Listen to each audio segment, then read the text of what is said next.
So today we're exploring your two-step guide to less overwhelm and more control over your mood, over what you're experiencing. Hi Denise.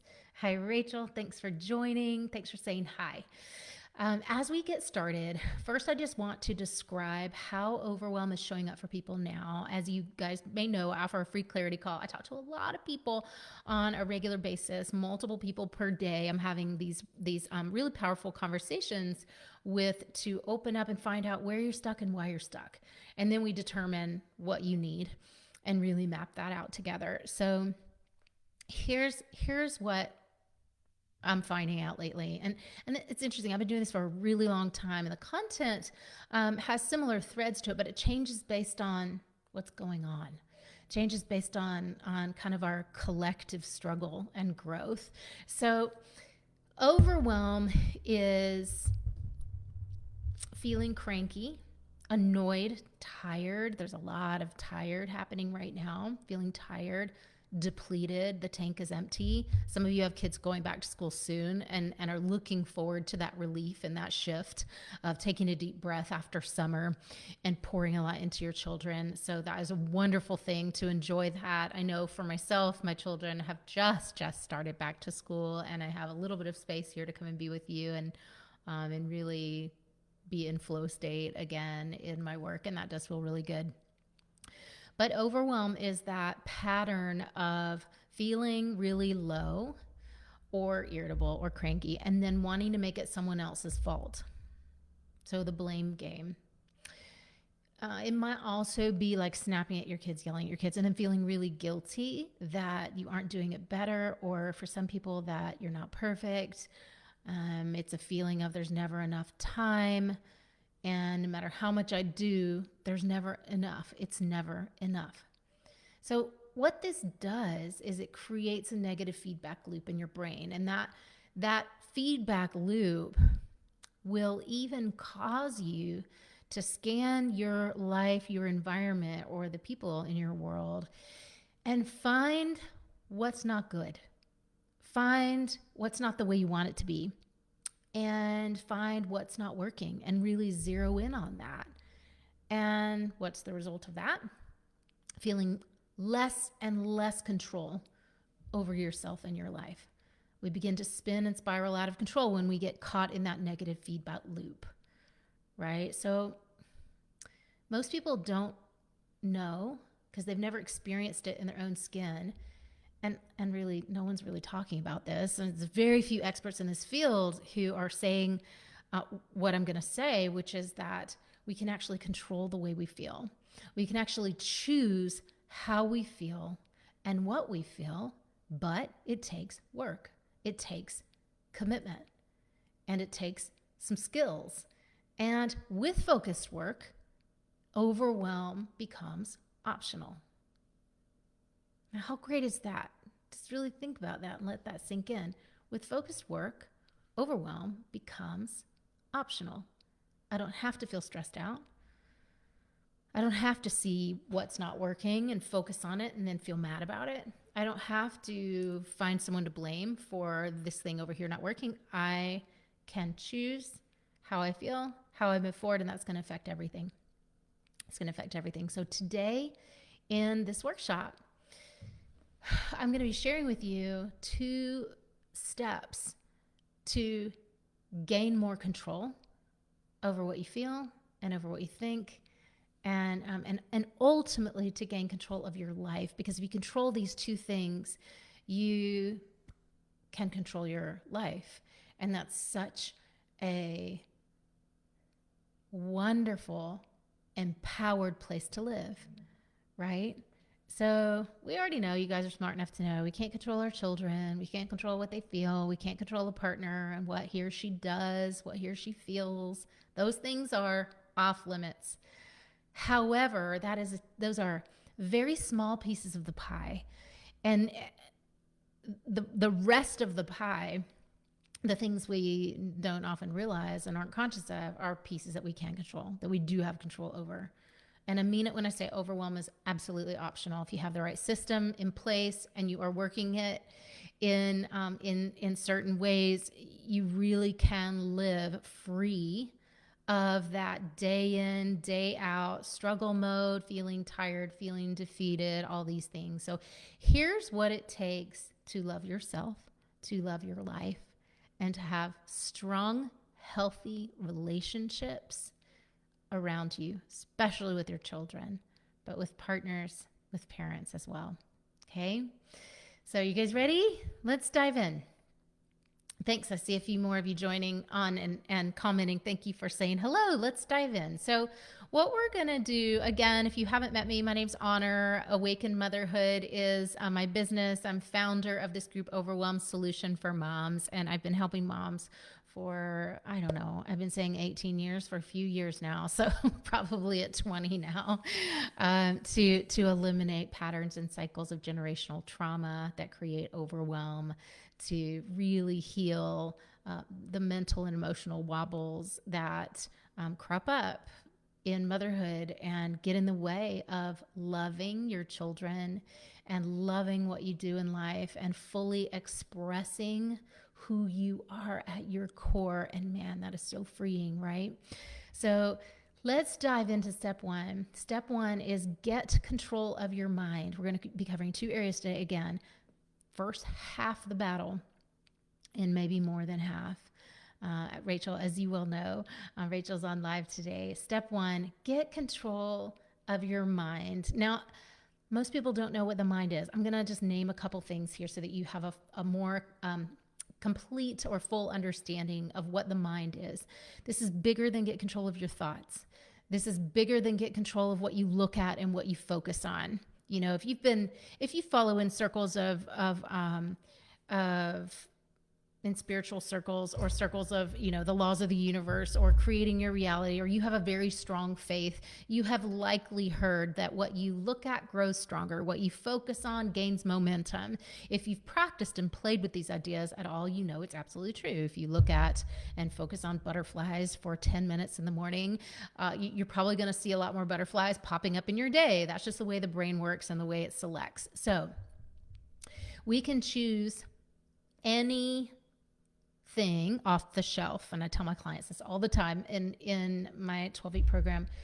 You can choose anything off the shelf that you'd like. You can select any pattern of thought, any pattern of perspective or judgment or belief, and you can rework these beliefs, and you can create a system of thinking, of thought that supports you.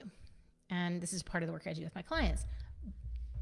But in order to really get this, like, what does it mean to get control of your mind? You want to understand all the pieces of this. So the mind is the thoughts that you think. It is also the judgments that you have about yourself and about others. So about your children, about your partner, about other mothers.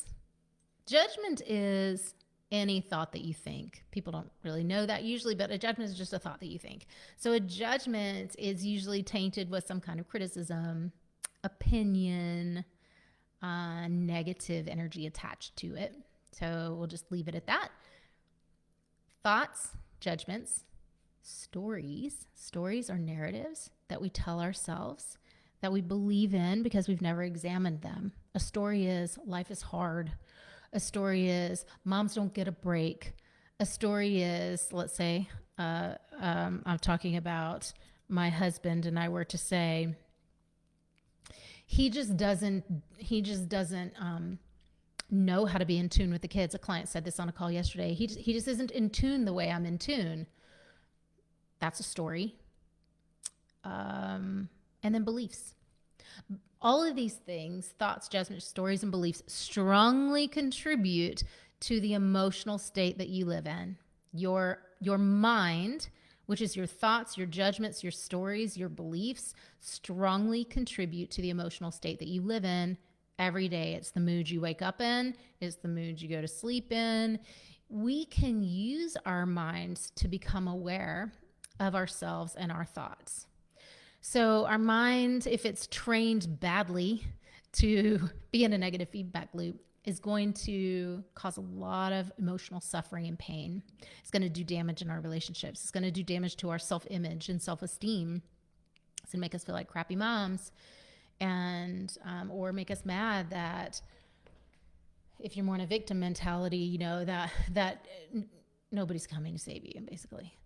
And well, that's good news, because we don't need anyone to save us. We're here to save ourselves, right? In case you haven't, if you're new here and you haven't gotten the drift of what this group is about, you can save yourself, and that's the good news. So we can use our minds to support us, to work for us, right? And we do that by becoming the observer. This actually has to do more with becoming the observer, which isn't exactly the mind, but it accesses the mind, and that's kind of a subject for a different day. But we can pay attention to ourselves and our thoughts.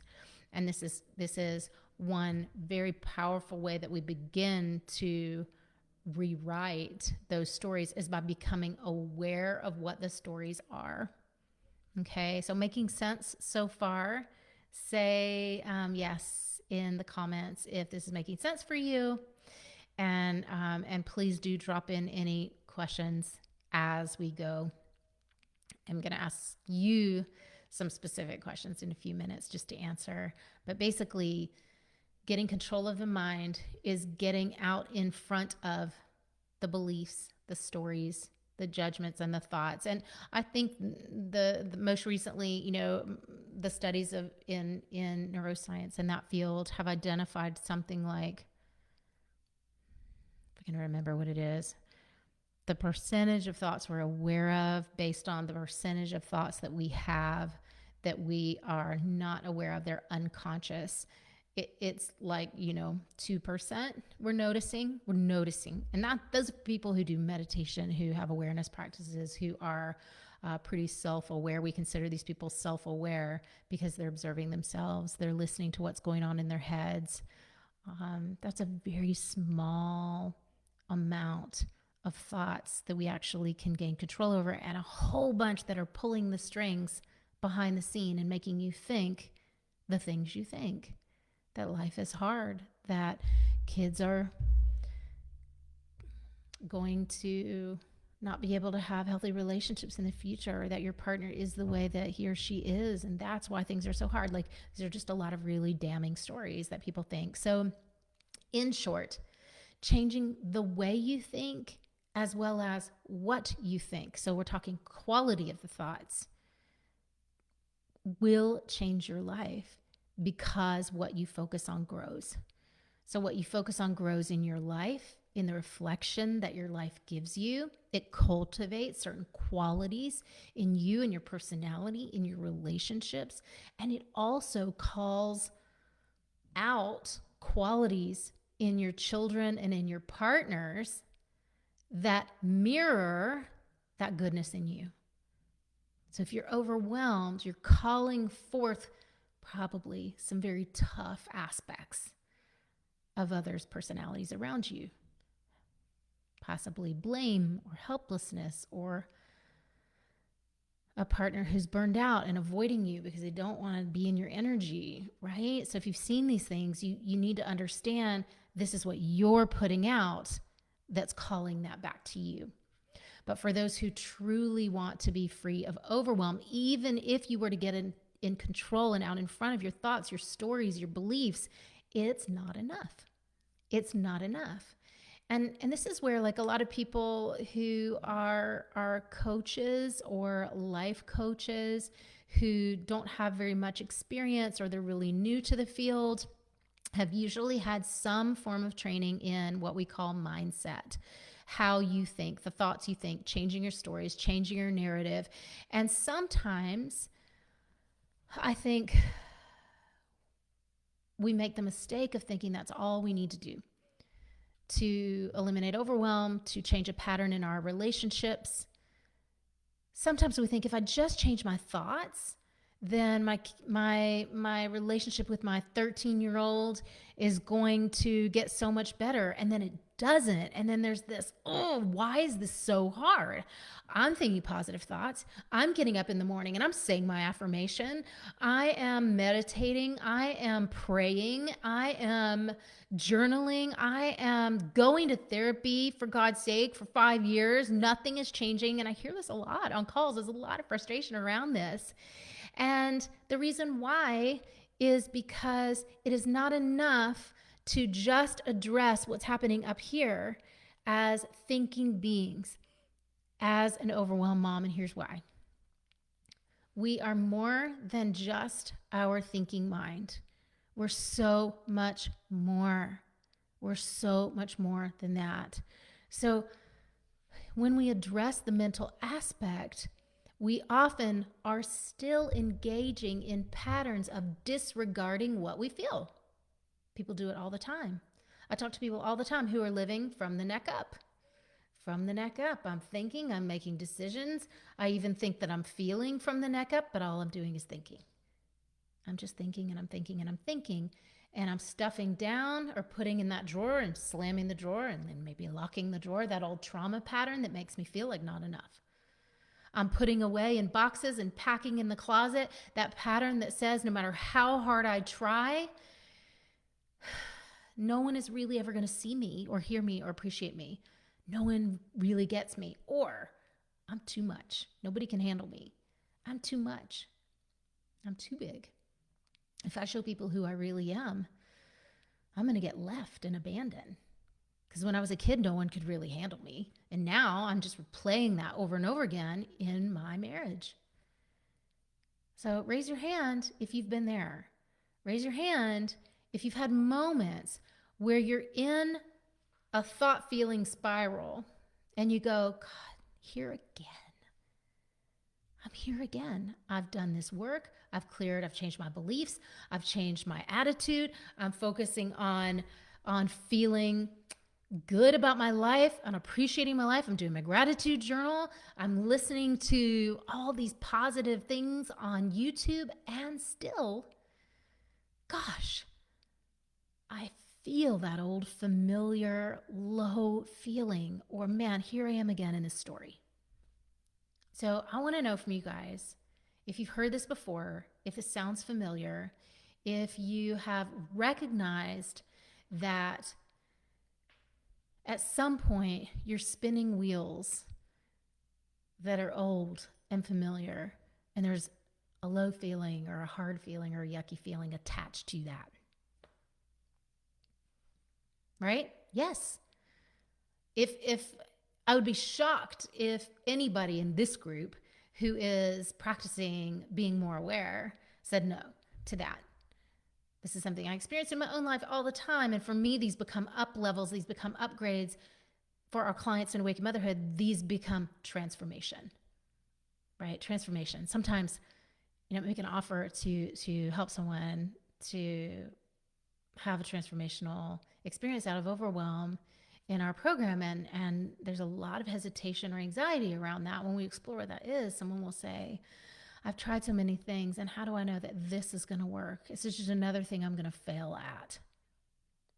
And the answer to that is that when you are working on the problem of eliminating that trauma pattern that causes you to feel like a failure or give up on things, and you resolve that pattern, then you come out in a new place, out the other side, free of that pattern.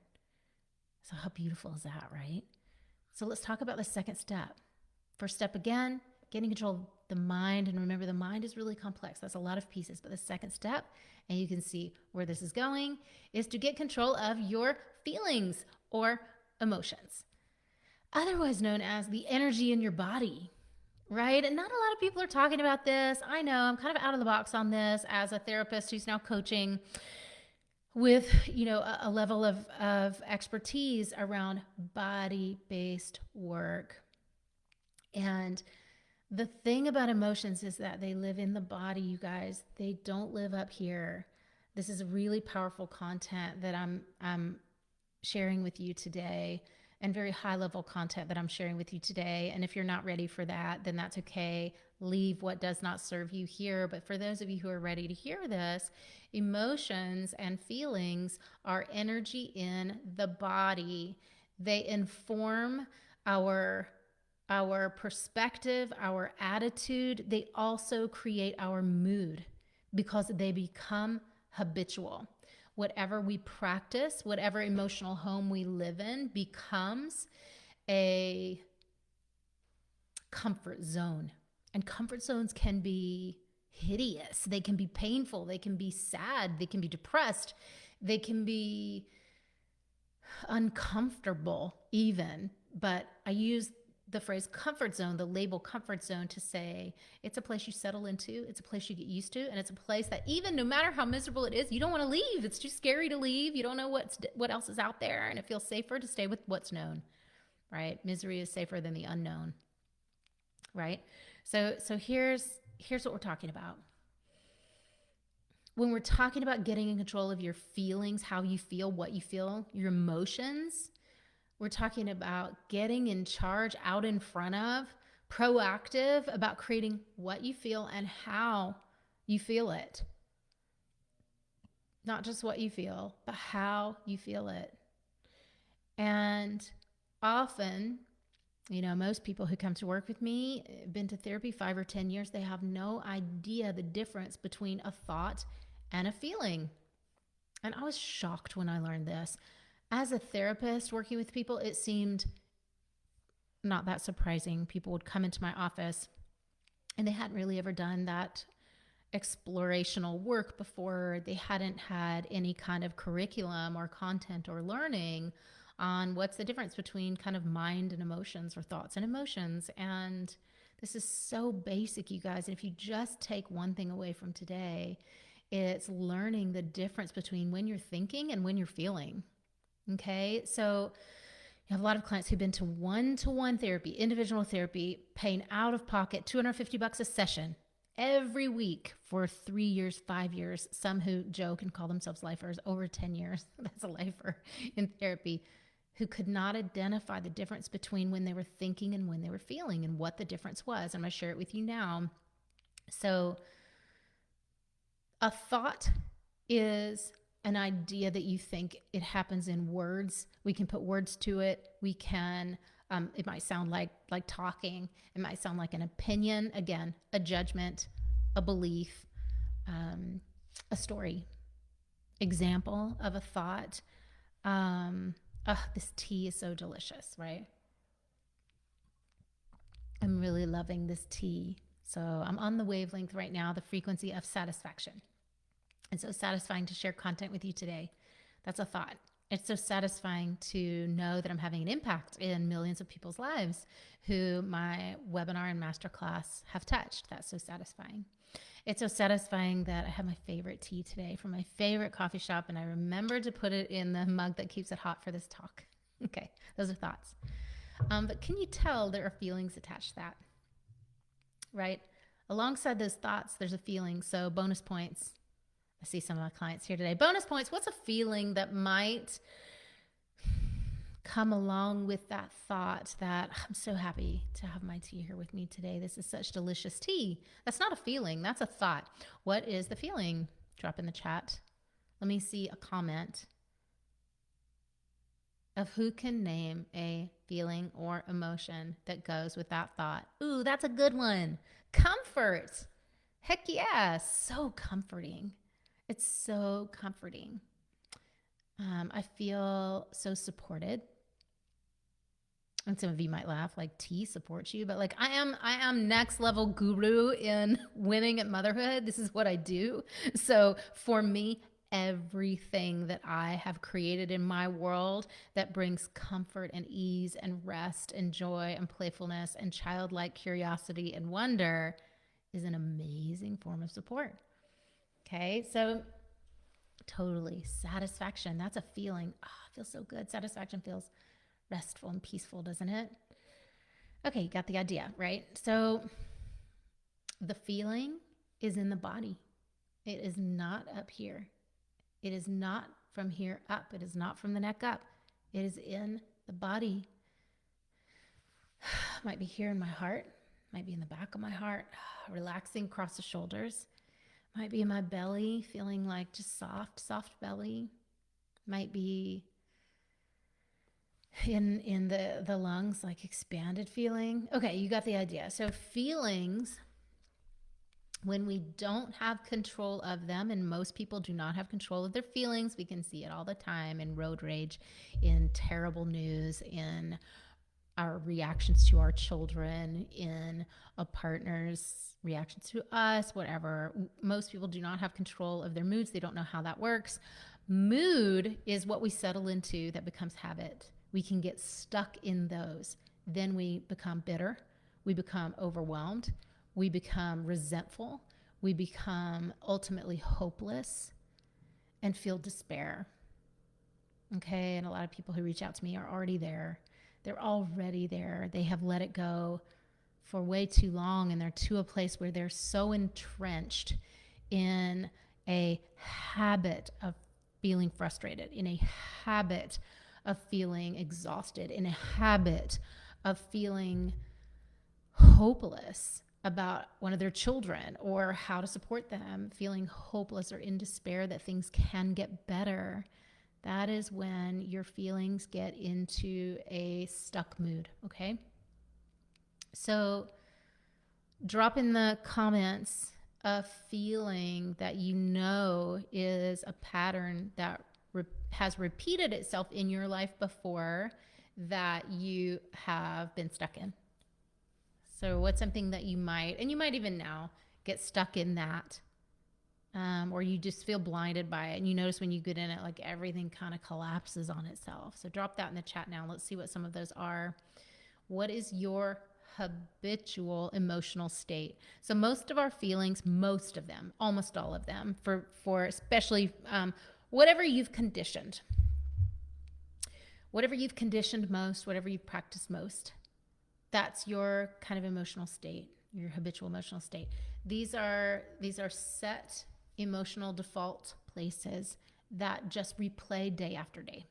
So we kind of, each of you live in a particular emotional frequency that feels familiar, right? Some of you that might be happy. Some of you that might be energized. Some of you that might be CEO of your family, and you are rocking that, and that is the identity you live in. But I suspect many of you have found your way here through feeling really stuck and struggling, and it's probably something more like feeling tired, irritated, overworked, exhausted, angry about that. So just say in the comments what might be your set point of an emotional state that you're living in, right? Frustration, fatigue. Thank you for the comments. What else? You guys who are on, drop that in the comments. And then,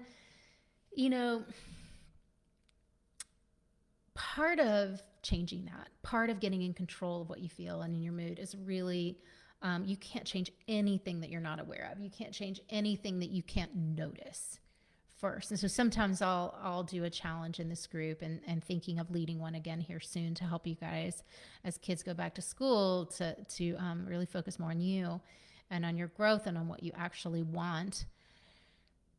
Getting aware of noticing what you're feeling has to come before you learn how to change that. Okay. And so you can do this by keeping a notepad and a pen. I've got them all around me. I've got them, at bedside table. When the kids were small, and I spent a lot of time in the kitchen, on the kitchen counter as well, in the car. One in my backpack I take with me everywhere. So keep a notepad and pen near you or around you in your environment, and just set across the page some different kind of emotional states that are familiar to you. Might be overwhelmed, might be tired, might be irritated, might be powerless. You feel powerless. If you're a little more aware, you could get into feeling states like defeat, or blame. Yeah, that's more of an action. Angry, resentful. Let's think of a few more. Yeah, and you're, Rachel, you're offering here inadequate. I mean, inadequacy, feeling not enough, not good enough. So put some of those across the top of your paper, okay? And we could turn this into a challenge, just this activity. It's so powerful. You guys do this for yourself. So put the moods across the top of your paper, draw some columns, and then you're just going to notice every time you walk past the page through a little inventory, what mood are you mostly in right now? And put a check or a tally mark.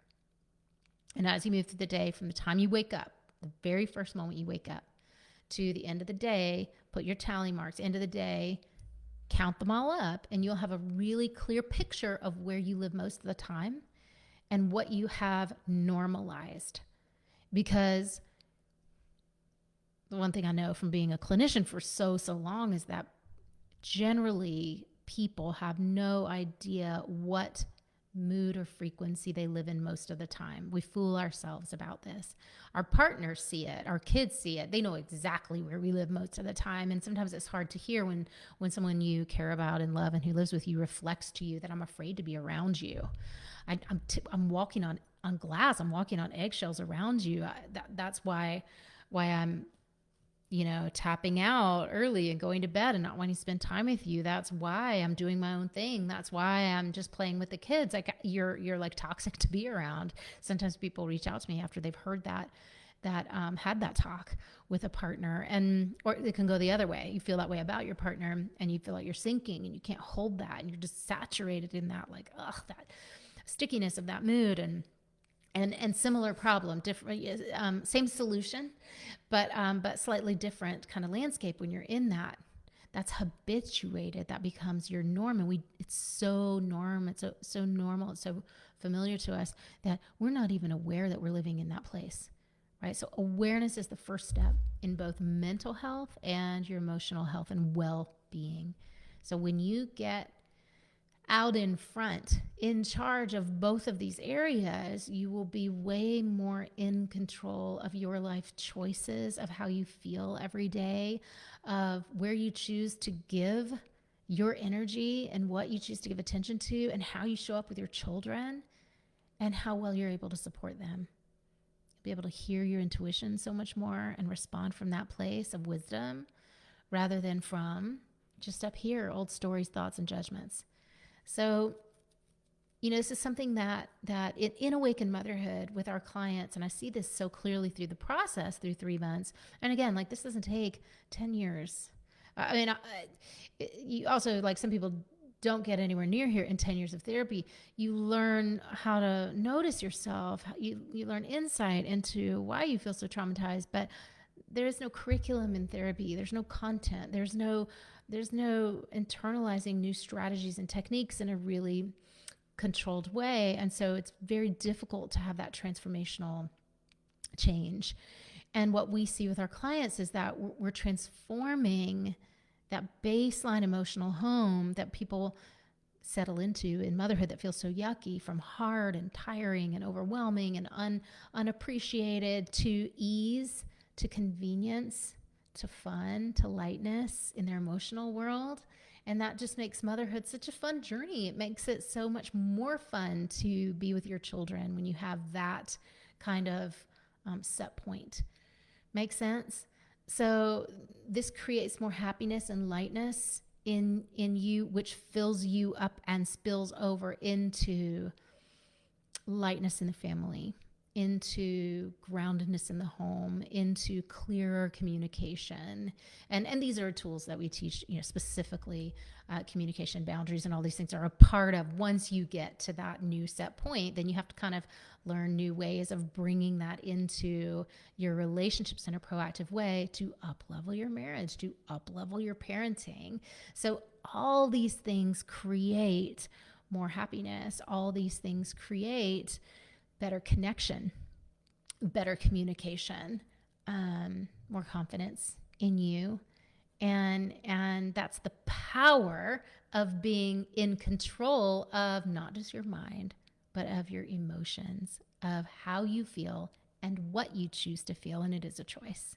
It really completely, totally is optional to feel overwhelmed, to feel powerless, to feel stuck.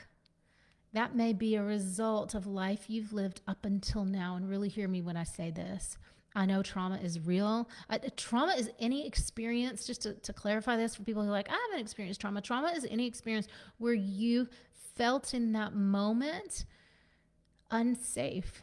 You felt like something horrible could happen to you. Maybe you felt you could die. Maybe you felt like your whole being could have just been wiped out, or you had to go to such a withdrawn place just to get through that experience that you got stuck in that place, and you felt okay, and then motherhood happened, and now it comes back around, and it comes back around more and more and more and more, and you feel like you're on that carousel of, why do I keep feeling like not enough?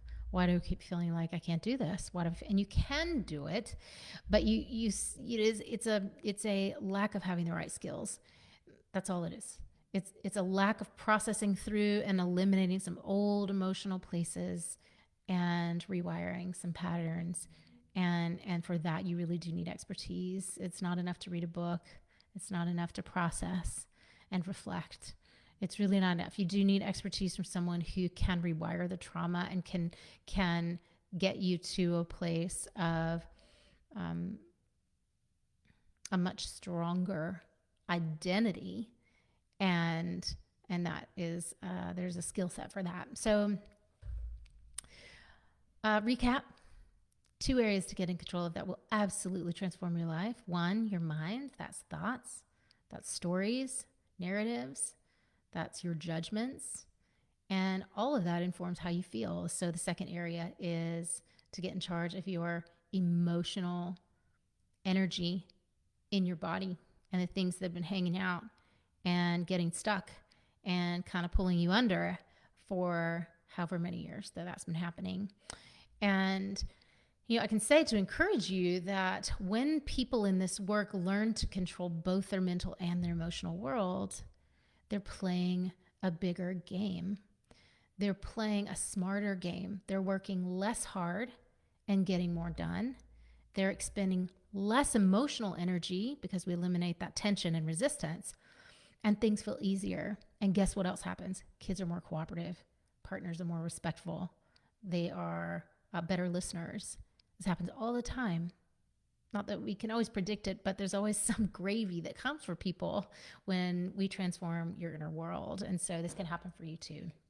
So hopefully this has felt really encouraging for you today. I want to know, let's do a little call to action here. So let's name and drop in the comments. Let me see if there are any questions real quick. Let's name and drop in the comments one emotional place that you would like to eliminate for yourself. An emotional place that you go to when things are hard, or when you feel low. And we're just going to name it, label it. It might be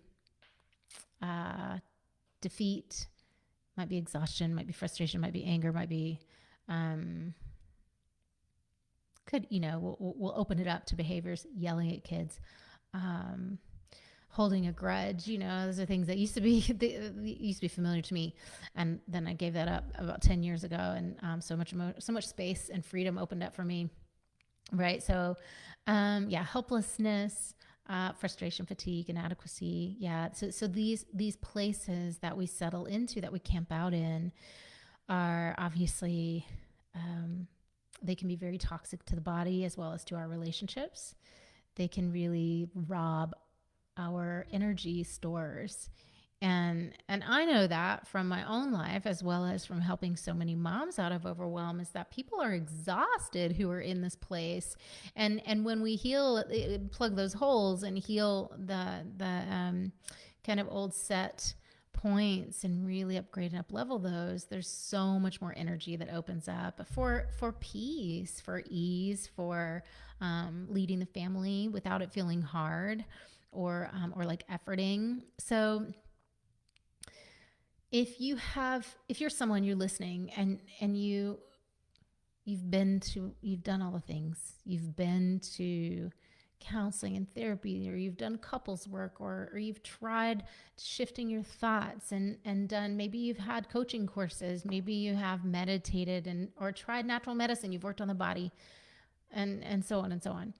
And you are still stuck where you were before. I really want to speak to you today and just breathe life into you and say that change is 100% possible when you find the right fit, the right match for what you need and where you want to go. And it's all about your outcomes. If you have a very small outcome, you can do something small and you can get there. If you have a small outcome, you're just wanting a little shift in this one area, you can read a book or listen to a podcast, and that's it. And that's the thing you need. And maybe this talk is that for you today. If you have a larger outcome, and this is where our clients come into Awakened Motherhood, you've done a lot of things, you've been on the hamster wheel for a while, and you're looking for a different level of expertise to really walk with you with a ton of support and transform and shift what has not been working and plug the leaky holes in your energy and get you to joy in motherhood and get you to confidence and strength in your voice and your fuller expression in your family so that everybody rises, then reach out to me. You're in the right place. I do offer a free clarity call. That URL I will drop around this video. And don't hesitate. I don't know until we speak if I can help you. I don't know if this is going to be a right fit for you. This is not for everyone. For people who don't want to put a lot of work in, this is not the right place for you. It takes work to create new habits and to clear and heal those old emotional places. It also takes a little bit of courage. So we do the rest, but you got to come with those things and really want that for yourself. So, on the call, we'll identify where you're stuck. It's probably not what you think. And we'll also cover what you'll need to get out of survival mode into more ease and joy and confidence. If I know I can get you there, then I'll share with you what that looks like. If not, I'll steer you in the direction of something else that I believe would be better for you at this time. Okay. So use both of these steps to create a new kind of trajectory for yourself. This is your recipe for happiness, no matter your circumstance. And the better it gets, the better it gets. As you learn these things, then your circumstance will get better. You will be able to play a bigger game, a game that is more fun for you, more enriching, that nourishes you and supports you. And that really is the new paradigm of motherhood that we're creating here at Awakened Motherhood. Out with the old moms martyr and sacrifice themselves and nobody gets it, and just know that is played out and we're done with that. What we're creating is a paradigm of you getting to have the best phase of your life, the best days of your life, the most joy and the most success that you have ever had. You get to have it all. You really get to have it all. All right, drop your comments, drop your questions, so that I can help you guys out and I can answer those, or click the link and book your call now if you haven't connected or it's been a while, and I'm happy to help you. All right, ladies, lots of love. Until next time.